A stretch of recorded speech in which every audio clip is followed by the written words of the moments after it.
Hi, this is Hans. Hope all is well. Just want to show you a few more things that I saw in Sylmar, here in Southern California. We're still here in August 2016.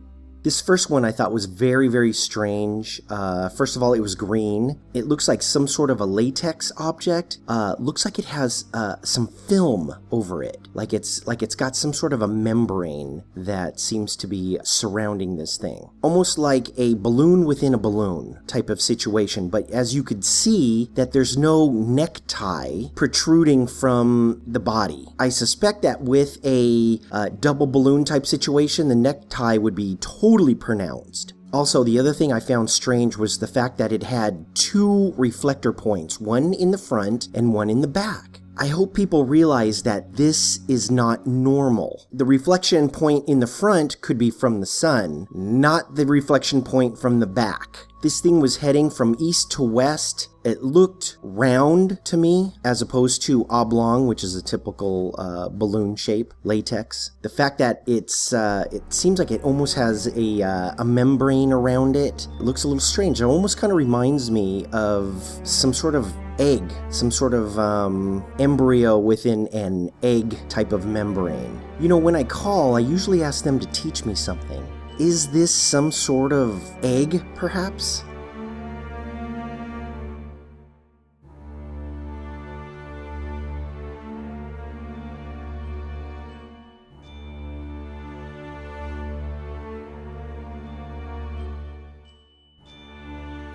This next one was captured by my V520. It was far away, but from what I gather from it, it looks to me like it was segmented. So I just kind of found it a little interesting. Like the underbelly had, you know, a dark streak on it. It was just strange.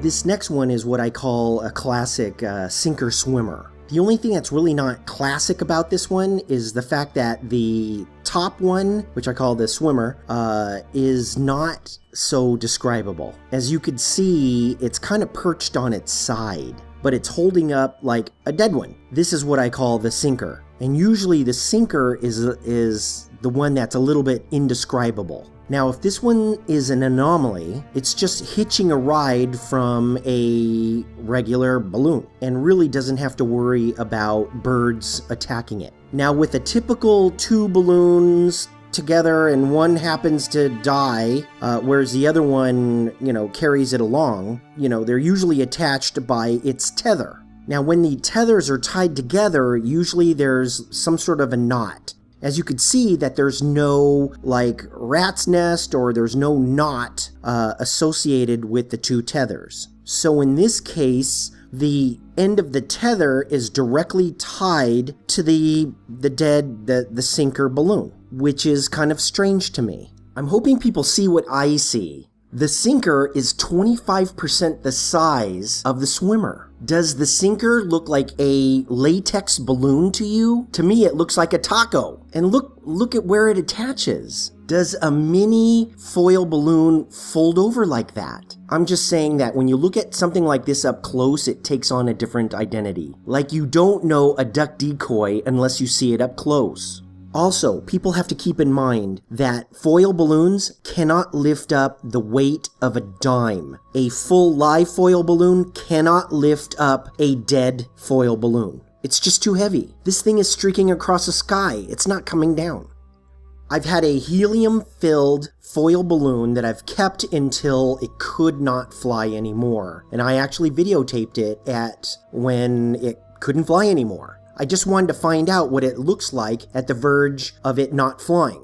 What kind of deformations can I make it go through at the verge of it not flying? So this is what it looks like.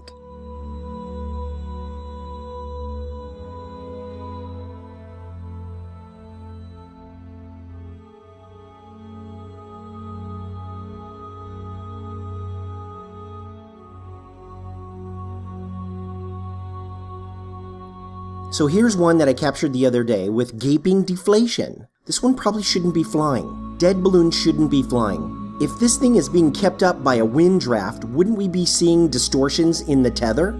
Anyway, I hope you liked the video. Please join LA UFO channel on meetup.com for our next UFO sighting event. The more people, the merrier. The more people, the stronger we are. We'll see you next time.